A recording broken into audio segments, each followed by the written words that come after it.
नमस्कार प्यारे विद्यार्थियों, आप सभी का हार्दिक स्वागत है, अभिनंदन है। आज हम बात करेंगे घूर्णी निर्देश तंत्र में रूपांतरण की कि कोई भी जड़त्वीय निर्देश तंत्र का किसी घूर्णन गति करने वाले निर्देश तंत्र में रूपांतरण समीकरण ज्ञात करेंगे। तो हम बात करें, ये एक जड़त्वीय निर्देश तंत्र है जिसको हम एस निर्देश तंत्र कह रहे हैं। यह है अपने पास में जड़त्वीय निर्देश तंत्र एस। इसकी एक अक्ष है एक्स, एक है वाई और एक है जेड अक्ष और मूल बिंदु है ओ।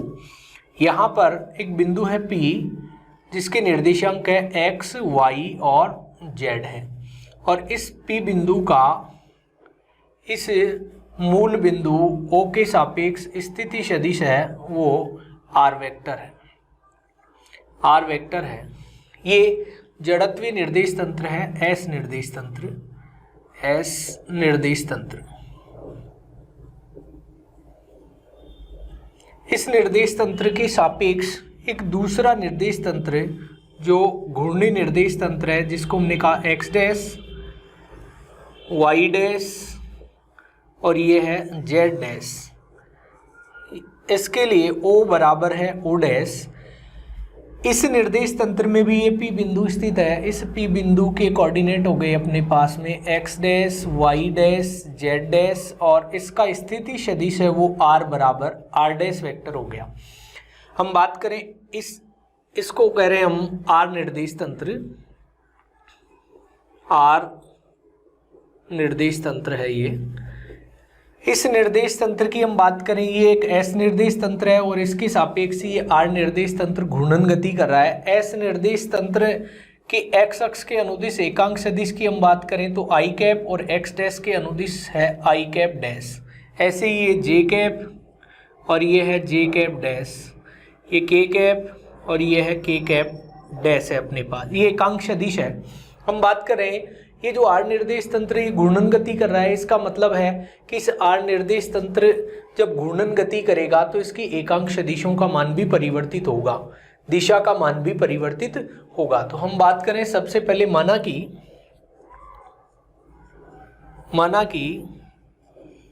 किसी एस निर्देश तंत्र जिसको हम बोलते हैं जड़त्वीय निर्देश तंत्र, इनर्शियल फ्रेम ऑफ रेफरेंस। जड़त्वीय निर्देश तंत्र, माना कि किसी ऐसे निर्देश तंत्र जिसको हम करें जड़त्वीय निर्देश तंत्र में स्थित बिंदु या हम कह सकते हैं कण पी के निर्देशांक, कण पी के निर्देशांक है वो है एक्स वाई जेड है। निर्देशांक एक्स वाई जेड है तथा मूल बिंदु ओ के सापेक्ष, मूल बिंदु ओ के सापेक्ष स्थिति सदिश आर वेक्टर बराबर है एक्स आई cap plus y j cap plus z k cap. या हम लिखे स्थिति सदिश क्या है, आर वेक्टर है। अर्थात आर वेक्टर का मान अपने पास आ गया, आर वेक्टर बराबर एक्स आई cap plus y j cap plus z k cap. इसको हमने कहा समीकरण नंबर 1 है। इस एस निर्देश तंत्र जिसको हम कहा जड़त्वीय निर्देश तंत्र, जड़त्वीय निर्देश तंत्र उस निर्देश तंत्र को कहा जाता है जिसमें बाह्य बल की अनुपस्थिति में त्वरण का मान 0 होता है, उसे जड़त्वीय निर्देश तंत्र कहा जाता है। तो हमने बात की इस जड़त्वीय निर्देश तंत्र की, और इसमें ये बिंदु है जिसको हम कण कह रहे हैं, यहाँ पर है। इसके निर्देशांक है एक्स वाई जेड और स्थिति सदिश है आर वेक्टर। तो आर वेक्टर बराबर आ गया एक्स आई cap plus y j cap plus z k cap है। अब हम बात करते हैं इस एस निर्देश तंत्र के सापेक्ष, इस एस निर्देश तंत्र के सापेक्ष नियत वेग ओमेगा से गतिशील या घूर्णन गतिशील गतिशील घूर्णी निर्देश तंत्र, घूर्णी निर्देश तंत्र R में इस बिंदु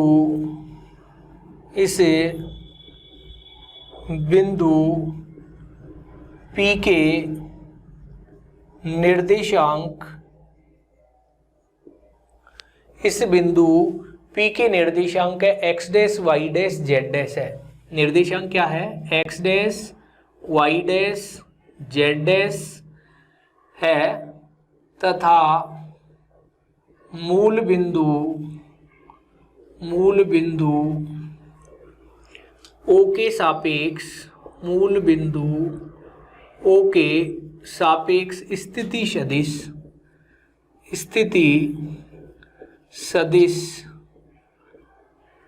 R डैश वेक्टर है, अर्थात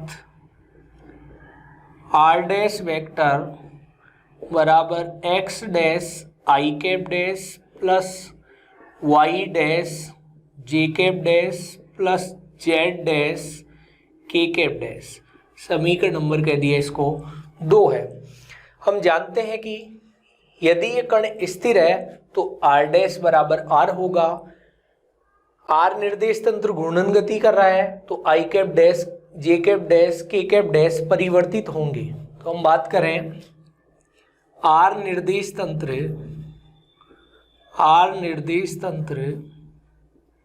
घूर्णन गति करता है, इसलिए एकांक सदिश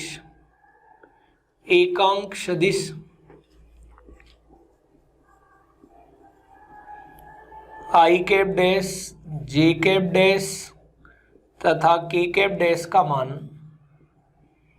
मान समय के साथ परिवर्तित होता है, इनका मान परिवर्तित होगा, बदलेगा, परंतु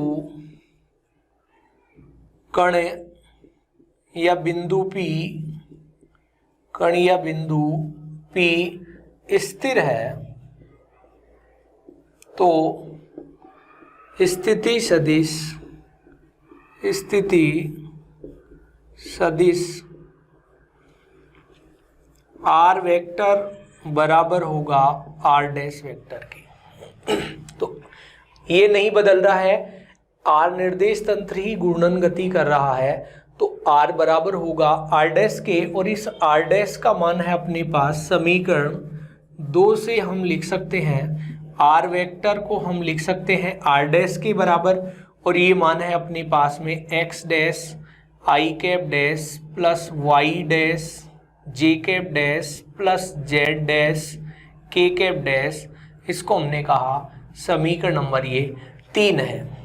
ये R बराबर है इस R डैश के, तो R डैश का मान हमने पुट कर दिया है, तो ये R के बराबर आ गया x dash I cap dash plus y dash j cap dash plus z dash k cap dash. अब हम बात करें इस x डैश की, y डैश की और z डैश के मानों की, तो हमने पिछली क्लास में अध्ययन किया था घूर्णी निर्देश तंत्र या निश्चित कोण से झुके हुए निर्देश तंत्रों के रूपांतरण की। उनके अनुसार हम इस x डैश का मान, y डैश का मान और z डैश का मान लिख सकते हैं। तो हम बात करें निर्देशांक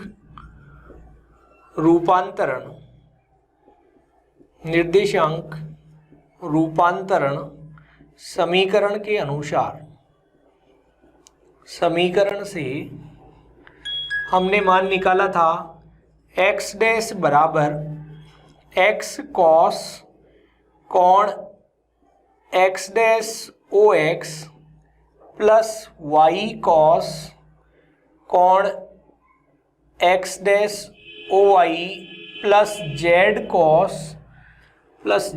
कॉस कोण x डैश ओ जेड। ऐसे ही y डैश बराबर x कॉस कोण y dash O x plus y cos कोण y dash O y plus z cos कोण y dash O z, z dash equal to x cos कोण z dash O x plus y cos कोण z dash O y plus z cos कोण z dash O z. इस प्रकार के रूपांतरण समीकरण हम पूर्व क्लास में अध्ययन कर चुके हैं। निर्देशांक रूपांतरण की समीकरण जो निश्चित कोण से झुकी हुई निर्देश तंत्रों के रूपांतरण समीकरण से प्राप्त किए जाते हैं। हमने द्विविमीय रूपांतरण का अध्ययन किया है और त्रिविमीय रूपांतरण का भी अध्ययन कर लिया है। तो इस प्रकार से एक एक्स डैश वाई डैश और जेड डैश के बराबर समीकरण है।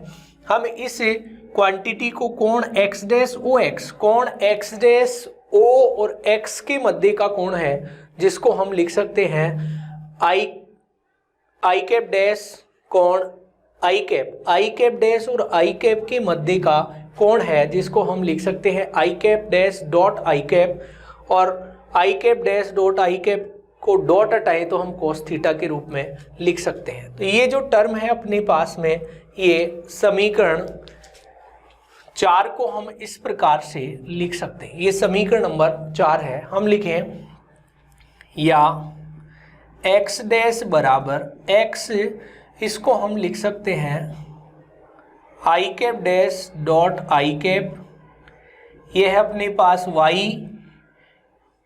आई कैप डैश डॉट, इसको लिख सकते हैं जे कैप प्लस जेड कोण आई कैप डैश डॉट के कैप। इस समीकरण को हमने लिखा cos x dash O x, cos x dash O x को हमने लिखा I cap dash dot I cap, ये हो जाएगा डॉट हटाएं तो cos theta, I cap dash और आई कैप के मध्य का कोण है थीटा और ये है एक्स डैश ओ एक्स, तो हम इसको इस रूप में लिख सकते हैं।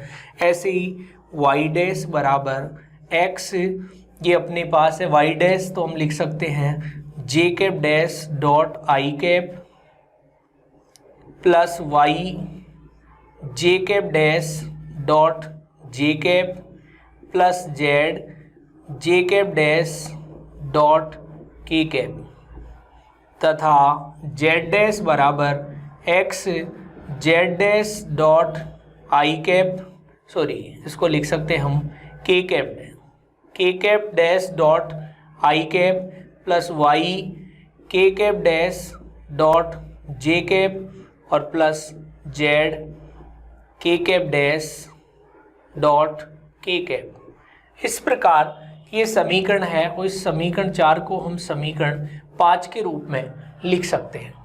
तो ये कोण है जिनको हमने डॉट के रूप में लिख लिया, आई कैप डैश के साथ आई कैप का, जे कैप का, के कैप का, जे कैप डैश का आई कैप के साथ, जो जे कैप के साथ और के कैप के साथ, और के कैप डैश का आई कैप जे कैप और के कैप के साथ। तो हमने इस प्रकार से इन समीकरणों को लिख लिया।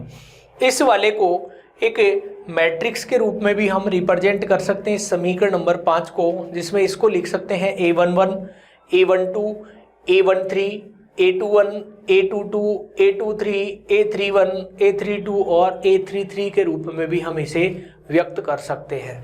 तो ये अपने पास समीकरण 5 क्या हो जाएगी, मैं इसको हटा रहा हूँ।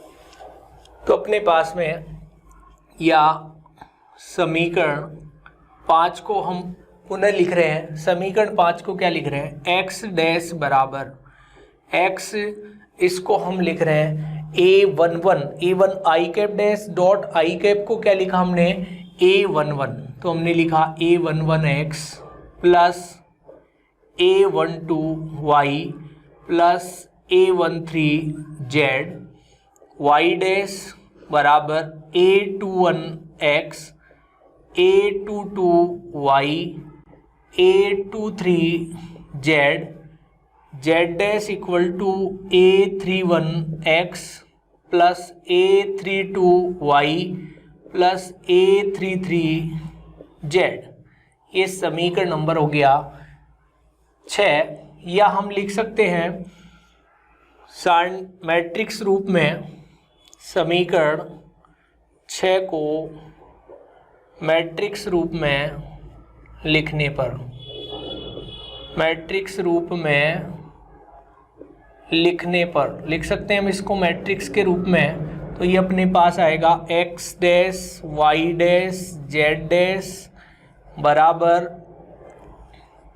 A11 A12 A13 A21 A22 A23 A31 A32 और A33, और ये है अपने पास में x y z। इसको हमने कहा समीकरण नंबर 7 है। समीकरण 7 में A11 A12 A13 A21 A22 A23 A31 A32 A33 को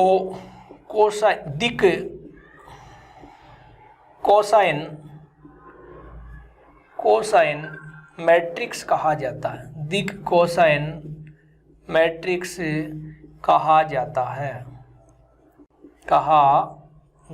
है तथा यहाँ हम बात करें A11 की, A11 बराबर है i cap dash dot i cap, A12 बराबर है i cap dash dot j cap, A13 बराबर है i cap dash dot k cap, A21 बराबर है j cap dash dot i cap, A22 है j cap dash dot j cap, A23 है j cap dash dot k cap, A31 है k cap dash dot i cap, A32 है k cap dash dot j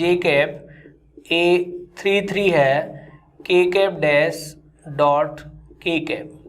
ये है, इसको हमने समीकरण के रूप में लिख लिया। तो ये जो मैट्रिक्स है 3x3 मैट्रिक्स, ये दिक कोसाइन मैट्रिक्स कहलाती है। तो घूर्णी निर्देश तंत्रों में इस प्रकार से निर्देशांकों का रूपांतरण किया जाता है। तो ये समीकरण 7 हमें निर्देशांकों के रूपांतरण का समीकरण प्राप्त होता है। अब हम बात करें वेग का रूपांतरण किस प्रकार से होता है इस प्रकार इन निर्देश तंत्रों में। तो हम इस घूर्णी निर्देश तंत्र में वेग के रूपांतरण समीकरण को किस प्रकार से रिप्रेजेंट करें। तो हम बात करें वेग का रूपांतरण, इसी घूर्णी निर्देश तंत्र की हम बात कर रहे हैं।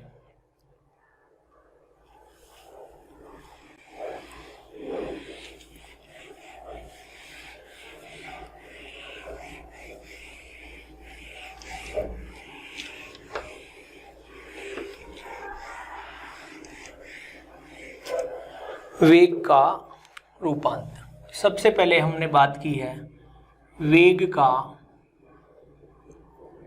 रूपांतरण।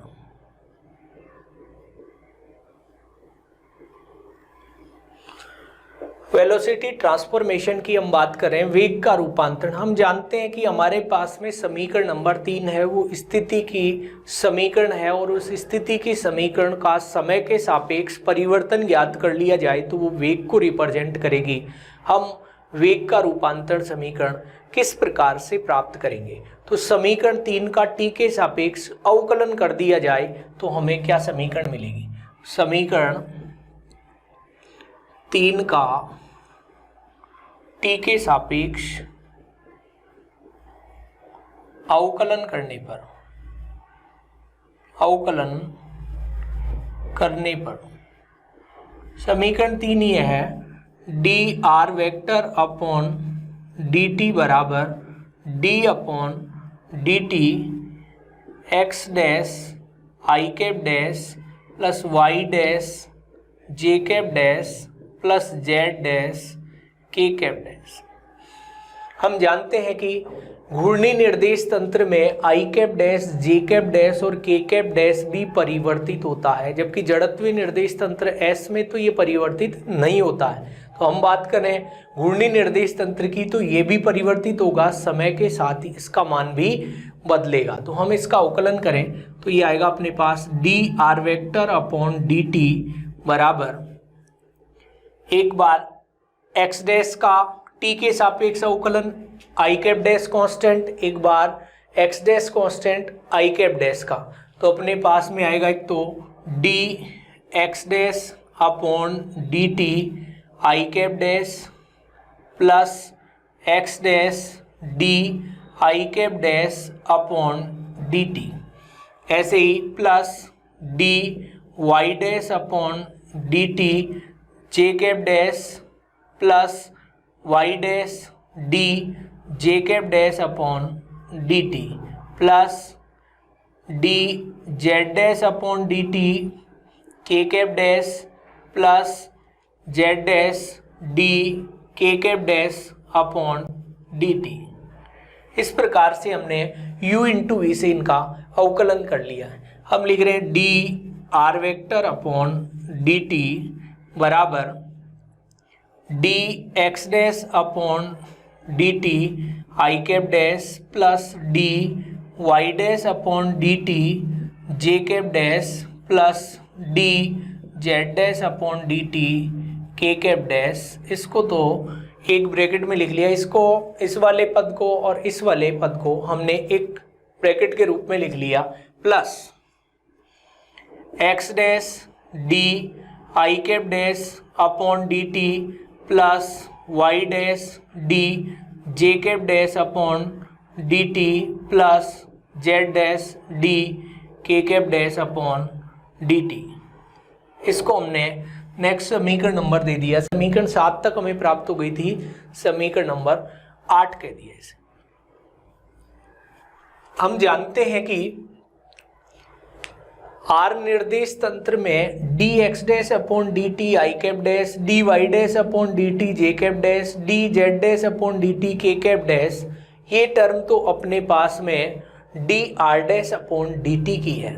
किसकी है ये? D r dash upon d t के रूप में इसे व्यक्त कर सकते हैं। तो मैं बात कर रहा हूं, यदि आर निर्देश तंत्र में, या मैं लिखता हूं जब आर निर्देश तंत्र में डी अपॉन डी टी को D dash upon d t से व्यक्त किया जाता है,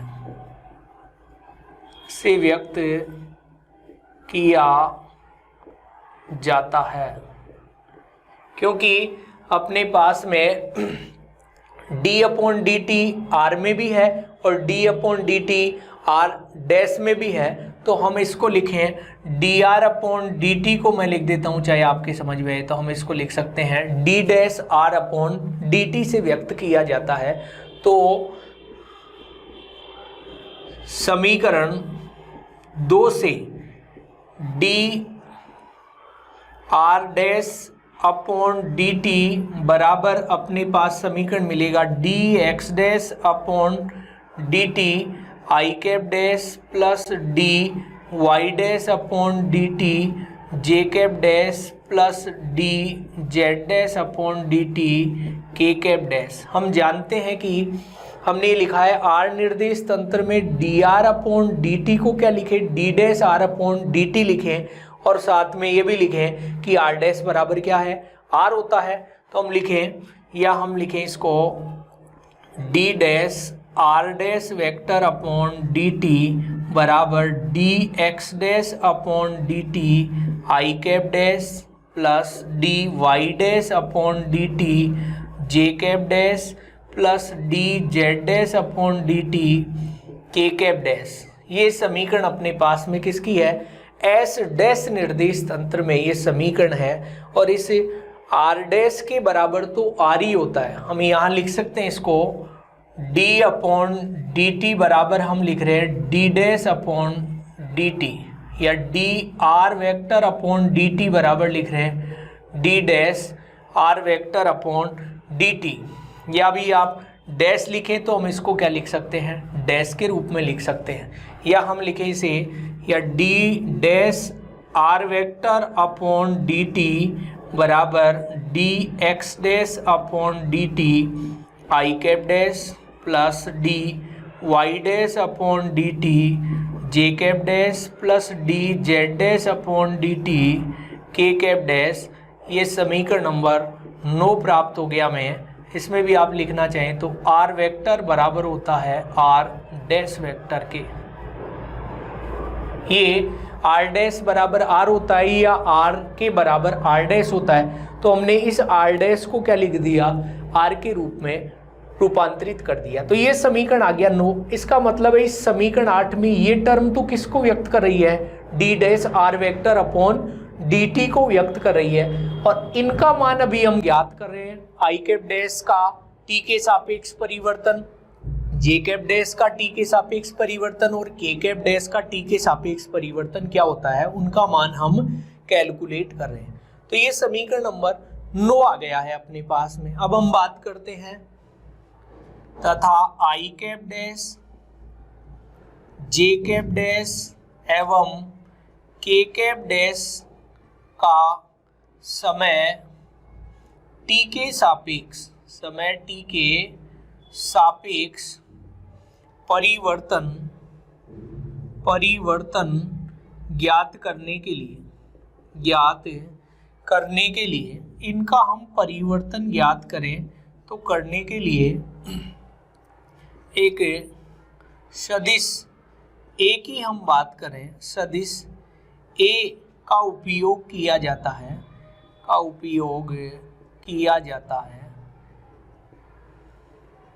और ये किसी समय टी पर ये किसी कोण थीटा को व्यक्त कर रहा है। तो हम बात करें इसका मान ज्ञात करने के 2 प्रोसेस है। पहला मैं आपको एक प्रॉपर्टी के अनुसार बता रहा हूँ, दूसरा हम नियम के अनुसार बता रहे हैं। तो देखेंगे क्या है ये प्रॉपर्टी, किस प्रकार से ये रिप्रेजेंट किया जाता है। तो हम इसको एक सदिश के रूप में रिप्रेजेंट कर रहे हैं। मान लिया कि ये अक्ष ओमेगा को रिप्रेजेंट कर रही है, कोणीय वेग है ओमेगा, और इस कोणीय वेग के साथ में किसी बिंदु Q की स्थिति है ये, वो समय t पर ये कोण बना रहा है, इससे थीटा कोण बना रहा है। कितना कोण बना रहा है? ये थीटा कोण बना रहा है, और इस प्रकार ये इसके चारों ओर चक्कर लगा रहा है। मतलब यदि ये कोण थीटा है और ये स्थिति है r है, स्थिति क्या है इसकी? r दूरी है, जो O बिंदु के सापेक्ष स्थिति सदिश कहें तो हम r वेक्टर है। ये किसी समय t पर है और इसको चाहे हम r के रूप में लिखें या a के रूप में लिख सकते हैं। हमने इसको a माना है तो हमने इसको क्या कहा? ये a है, मतलब ये r को रिप्रेजेंट कर रहा है। किसी समय t की घटना है, मान लो dt समय पश्चात ये यहाँ चला गया इस बिंदु पर जिसको हमने कहा q डैश है, तो इस q डैश के सापेक्ष इसका स्थिति सदिश हम बात करें तो ये a प्लस डी ए है। कितना है ये? a प्लस डी ए है, और ये जो कोण है, अब या मैं कहूँ इस कोण की हमने बात की है, ये जो कोण है ये अब डी थीटा कोण है। मतलब ये थीटा है और ये थीटा प्लस डी थीटा कोण है। ये कोण हो गया अब आपके थीटा प्लस डी थीटा। तो ये जो कोण है यहाँ से यहाँ तक का ये डी थीटा कोण है। हम बात करें एक चाप के रूप में, अब इसको यहाँ से भी मिला दिया हमने इस ओडेस बिंदु, तो ये कोण यदि डी फाई बनता है, बनेगा एक बिंदु के चारों ओर कोण लगा रहा है, घूर्णन गति कर रहा है, चारों ओर चक्कर लगा रहा है, तो ऐसी स्थिति हमें प्राप्त हो गई है। हम बात करें इस ओडेस क्यू की या ओडेस क्यू डैश की, तो ये अपने पास में ओ डैश क्यू या ओ डैश क्यू डैश ये एक ट्राइंगल शेप के अनुसार है, ये कोण थीटा बन रहा है, ये कोण ए है, तो हम इसका मान ज्ञात कर सकते हैं। ये अपने पास में कितना है, ये मान ये ए साइन थीटा मान है। त्रिभुज के अनुसार लंब का मान है ये अपने पास में एक राइट एंगल बन रहा है, तो हम इस ओ डैश क्यू का मान निकाल सकते हैं, ए साइन थीटा है। हम बात करें इसे ए का उपयोग कर रहे हैं हम इस एक सदिश ए का जो किसी समय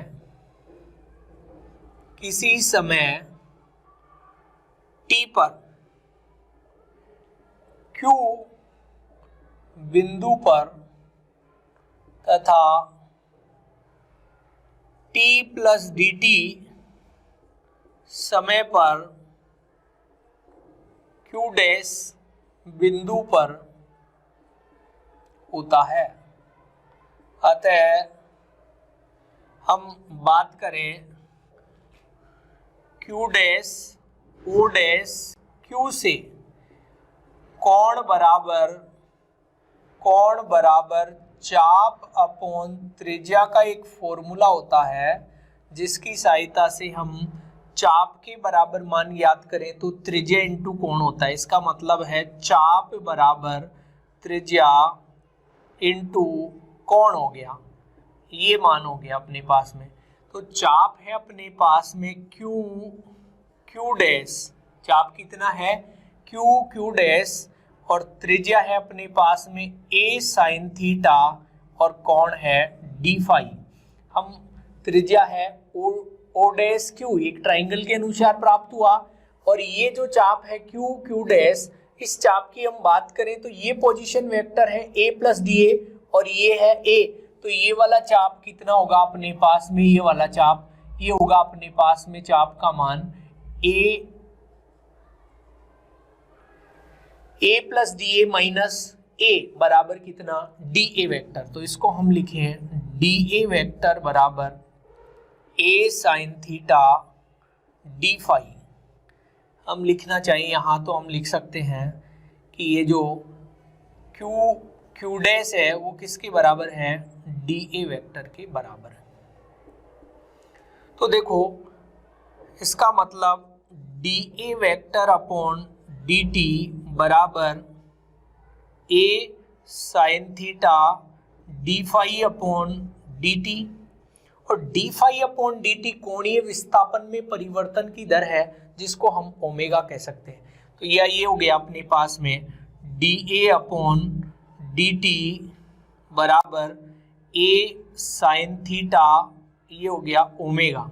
क्या है ये, ओमेगा है, कोणीय वेग है, तो हम लिखें इसको d phi upon d t बराबर ओमेगा कोणीय वेग है, कोणीय वेग का मान हमें मिला है। तो हमने इसको लिखा ओमेगा और ए साइन थीटा, ओमेगा और ए साइन थीटा के लंबवत है d a upon d T, जिसको हम दिशा के रूप में लिखें तो ये एन कैप दिशा को व्यक्त करता है। क्या ये एन कैप दिशा को व्यक्त करता है, तो हम इसको इस प्रकार से लिख सकते हैं D a upon d t बराबर a sine theta into omega, ये अपने पास में एन कैप इन दोनों के लंबवत दिशा का एकांक सदिश है, या हम इसको इस प्रकार से रिप्रेजेंट कर लिया। तो ये अपने पास में है एकांक सदिश या दिशा के रूप में लिखा, तो हमने लंबवत दिशा का एकांक सदिश है, मतलब d a upon d t.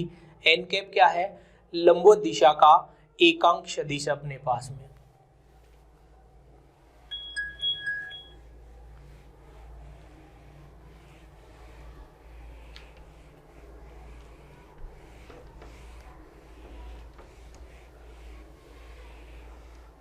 तो अपने पास में ये समीकरण हो गया, इसका मतलब है d a upon d t बराबर, इसको मैं लिख सकता हूं ओमेगा ए साइन थीटा,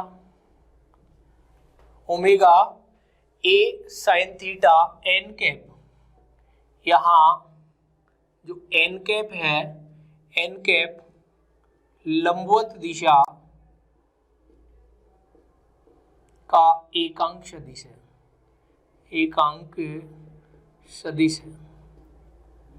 तो अपने पास में dA अपॉन dt बराबर हम लिख सकते हैं omega cross a। dA upon dt को क्या लिखा जा सकता है, ओमेगा क्रॉस a, या हम इस a को हटाएं तो ओमेगा क्रॉस के रूप में रिप्रेजेंट कर सकते हैं। तो ये अपने पास में समीकरण नंबर 10 आ गया। dA अपॉन dt बराबर क्या आ गया, ओमेगा क्रॉस a है। साइन थीटा हटा दिया हमने तो क्या लिखा, क्रॉस प्रोडक्ट लिखा, ये omega a sine theta n cap दिशा को व्यक्त कर रहा है, तो इस प्रकार से हम इसे रिप्रेजेंट किया। यदि इस a की जगह हम एकांक सदिश i cap j cap k cap का उपयोग करें तो ये di कैप का मान आएगा di कैप अपॉन dt। यदि i कैप डैश का उपयोग करेंगे क्योंकि अपना घूर्णी निर्देश तंत्र में एकांक सदिश है वो i cap dash j cap dash और k कैप डैश है, तो हम इसकी जगह लिखें di cap dash upon dt, तो omega cross i cap dash. तो हम बात करें समीकरण 10 में, समीकरण 10 में a के स्थान पर i cap dash j cap dash व k कैप डैश का उपयोग करने पर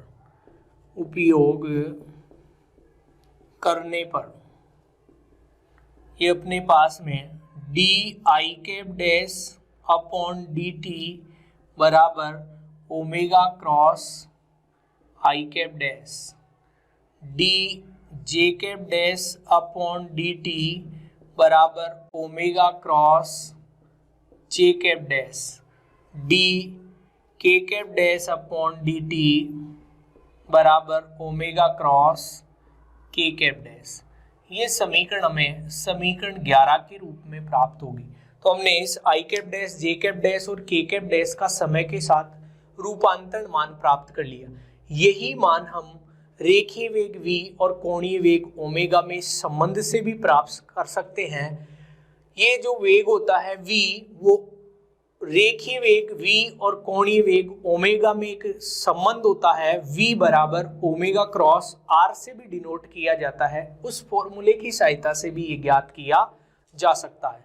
तो अपने पास एक समीकरण 11 आ गई, एक हमने समीकरण नंबर 9 कैलकुलेट कर ली। समीकरण 9 और इस 11 का मान समीकरण नंबर 8 में पुट करना है, तो क्या मान आएगा, समीकरण 9 व 11 का मान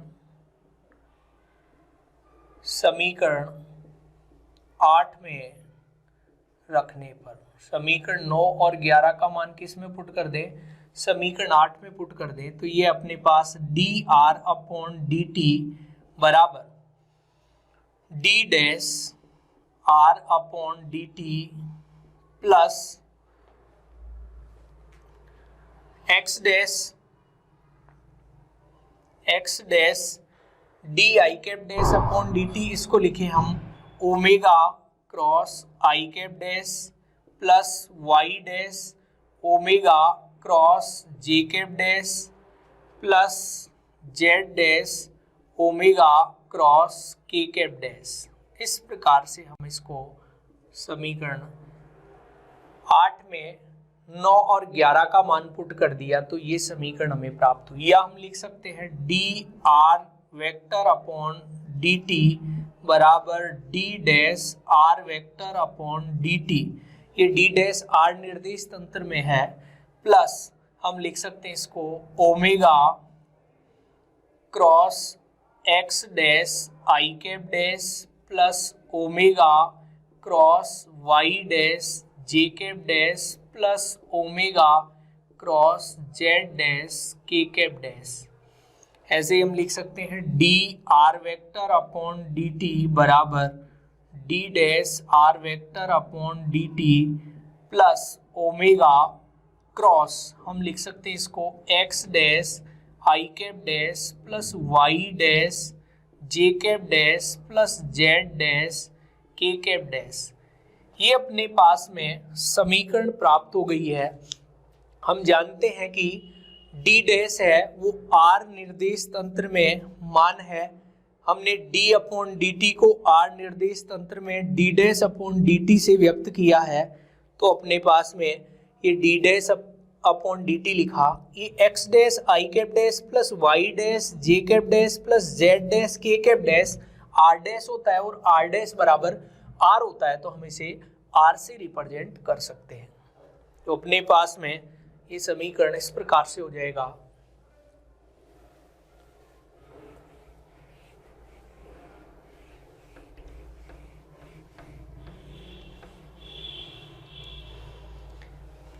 हम लिख सकते हैं इसको समीकरण 2 से मान रखने पर, समीकरण 2 से मान रखने पर हम इसको लिख सकते हैं d r vector upon d t बराबर d dash r vector upon d t plus omega cross, इसको लिख सकते हैं आर डैश वेक्टर। और हम ये भी जानते हैं कि d r vector upon d t बराबर d dash r vector upon d t plus omega cross r vector. ये हम लिख सकते हैं क्योंकि हम जानते हैं कि आर डैश वेक्टर बराबर क्या है, आर वेक्टर है। तो हमारे पास में ये समीकरण प्राप्त हुआ जिसको हम समीकरण नंबर 12 कहें। देखो D r upon d T स्थिति में परिवर्तन की दर है और स्थिति में परिवर्तन की दर को वेग कहा जाता है। ये वेग है एस निर्देश तंत्र या जड़त्वीय निर्देश तंत्र में कण का वेग है, बराबर d dash r upon d t, ये आर निर्देश तंत्र में कण का वेग है जिसको हम लिखे वी डैश वेक्टर, और ये plus omega cross r vector. ये अपने पास में एक समीकरण प्राप्त हुआ है जिसको वेग का रूपांतरण समीकरण कहा जाता है। यहाँ v बराबर है d r vector upon d t, इसको बोलते हैं एस निर्देश तंत्र में वेग, और ये है v डैश, इसका मान है d dash r vector upon d t, और ये मान है आर निर्देश तंत्र में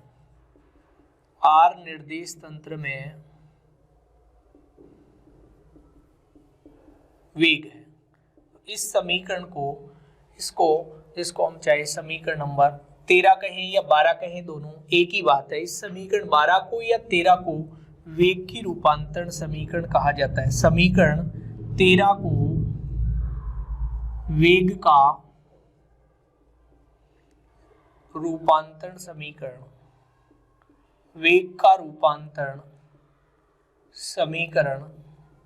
कहा जाता है। इस समीकरण को वेग का रूपांतरण समीकरण कहा जाता है या कहलाता है। तो इस प्रकार से हम वेग का रूपांतरण समीकरण ज्ञात कर लेते हैं। यदि इस वेग के रूपांतरण समीकरण का ही हम समय के सापेक्ष अवकलन कर दें तो ये किसका, त्वरण का रूपांतरण समीकरण कहलाएगा। तो हम बात करेंगे त्वरण का रूपांतरण की घूर्णी निर्देश तंत्र में त्वरण का किस प्रकार से रूपांतरण किया जाता है। बात करें सेकंड स्थिति की, त्वरण का रूपांतरण,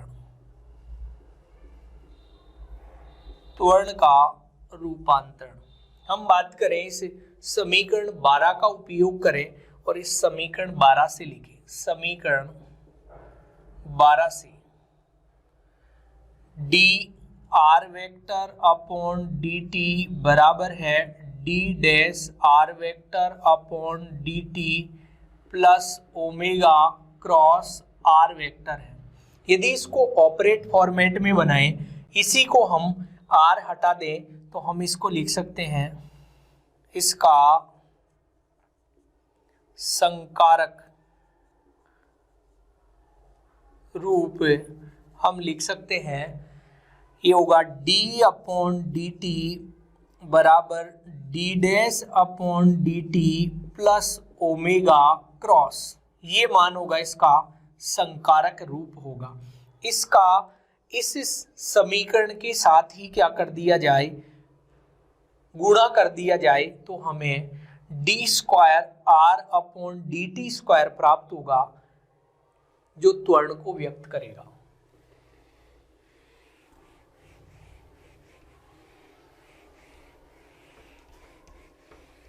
तो हम लिख सकते हैं, इसका मतलब है कि अतः D upon d t D r vector upon d t बराबर हम लिख सकते हैं डी अपॉन डी टी, और ये डी अपॉन डी टी का मान तो हम लिखेंगे ये वाला, और D r vector upon d t का मान लिखेंगे ये वाला। तो अपने पास यही समीकरण इस प्रकार से चेंज हो जाएगा। हम लिखें इसको डी अपॉन डी टी को, देखो ये हो जाएगा d dash upon d t plus omega cross, ये वाला तो d अपॉन डी टी का मान है और D r upon d t का ये मान है। तो अपने पास में ये मान है d dash r upon d t plus omega cross r vector, ये मान अपने पास में ओमेगा क्रॉस आर वेक्टर। तो हम इसका अवकलन करेंगे तो ये हो जाएगा d square r vector upon d t square बराबर इसका इसके साथ ऑपरेट, तो ये हो जाएगा d dash r vector upon d t, d dash upon d t का d dash r vector upon d t, तो ये हो जाएगा अपने पास में d dash square r vector upon d t square, फिर इसका इसके साथ plus d dash upon d t, ये हो जाएगा ओमेगा क्रॉस आर वेक्टर, फिर इसका plus omega cross d dash r vector upon d t, और ये फिर plus omega cross r vector, इसका इसके साथ में, इसका इसके साथ में, ऐसे ये वाला इसके साथ में और ये वाला इसके साथ में। तो अपने पास में ये समीकरण मिला। ये हम लिखें d square r vector upon d t square बराबर d dash square r vector upon d t square plus ये यू इंटू ई से d dash omega upon d t cross r vector plus omega cross d dash r vector upon d t, इसका अवकलन किया u into we से, तो हमने ये समीकरण प्राप्त हुआ plus omega cross d dash r vector upon d t plus omega cross r vector, ये अपने पास में समीकरण मिला। इस ओमेगा का टी के सापेक्ष यदि अवकलन लिखें तो ये मान 0 के बराबर आएगा, क्योंकि ओमेगा क्या है, नियत है, और नियत का हम अवकलन करें तो 0 होता है। ओमेगा बराबर है नियत, अतः डी ओमेगा या d dash omega upon d t बराबर 0 है। तो ये अपने पास में d square r vector upon d t square बराबर d dash square r vector upon d t square plus ये वाली टर्म 0 हो गई, omega cross d dash r upon d t, omega cross d dash r vector upon d t, इसको हम लिखें 2 omega cross d dash r vector upon d t, ऐसे लिख सकते हैं। और ये plus omega cross r vector, omega नियत था तो d dash omega upon d t बराबर क्या हो गया, 0 हो गया। हम जानते हैं कि स्थिति का 2 बार अवकलन है, ये एस निर्देश तंत्र में है, जिसको हम लिखें ए वेक्टर या लिखें ए वेक्टर बराबर इसको लिखें ए डैश वेक्टर, ये आर निर्देश तंत्र में त्वरण है, और ये plus 2 omega cross d dash r upon d t, d dash r upon d t को हम क्या लिख सकते हैं, d dash r upon d t को वी डैश लिखा जा सकता है, तो हम इसको लिख सकते हैं v dash plus omega cross r vector है। ये जो समीकरण है ये त्वरण का रूपांतरण समीकरण कहलाता है। हम बात करें, इस समीकरण नंबर है इक्वेशन 14 है, इक्वेशन 14 त्वरण का रूपांतरण समीकरण कहलाता है, रूपांतरण समीकरण कहलाता है। इस समीकरण की हम बात करें तो इस समीकरण में, इस समीकरण में ए वेक्टर बराबर तो है d square r vector upon d t square, a dash vector बराबर है d dash r vector, sorry d dash square r vector upon d t square, और ये जो है 2 ओमेगा क्रॉस वी डैश जो मान है 2 ओमेगा क्रॉस वी डैश, इसको बोलते हैं कोरियोलिस त्वरण। ये कैसा मान है? कोरियोलिस त्वरण है। और ये जो मान है ओमेगा क्रॉस आर जो वेक्टर है ये कहलाता है अभिकेंद्रीय त्वरण, अभिकेंद्रीय त्वरण है। तो इस प्रकार से ये जो इक्वेशन 14 है ये त्वरण का रूपांतरण समीकरण कहलाता है। घूर्णी निर्देश तंत्र में त्वरण का मान है। तो ये वेग का रूपांतरण समीकरण और ये त्वरण का रूपांतरण समीकरण कहलाता है। इसमें एक ए के बराबर समीकरण है जिसको हम ए डैश के बराबर भी व्यक्त कर सकते हैं। तो ये ए तो है, आर एस निर्देश तंत्र में त्वरण है, ये है अपने पास में आर निर्देश तंत्र में त्वरण है, और ये कहलाता है त्वरण का ही मान है, पर ये है कोरियोलिस त्वरण और ये कहलाता है अब अभिकेंद्रीय त्वरण है। ये कोरियोलिस त्वरण वेग पर डिपेंड करता है। यदि कण गतिशील है तो ही ये मान हमें प्राप्त होगा। ये वेग यदि कण स्थिर है तो इसका मान 0 हो जाएगा। तो स्थिर होगा तो वी डैश क्या होगा? 0 होगा। गतिशील कण के लिए ही कोरियोलिस त्वरण या बल कार्य करता है। ये कोरियोलिस त्वरण है। इस प्रकार से रूपांतरण समीकरण व्यक्त की जाती है। तो अब हम बल का रूपांतरण नेक्स्ट क्लास में देखेंगे। धन्यवाद।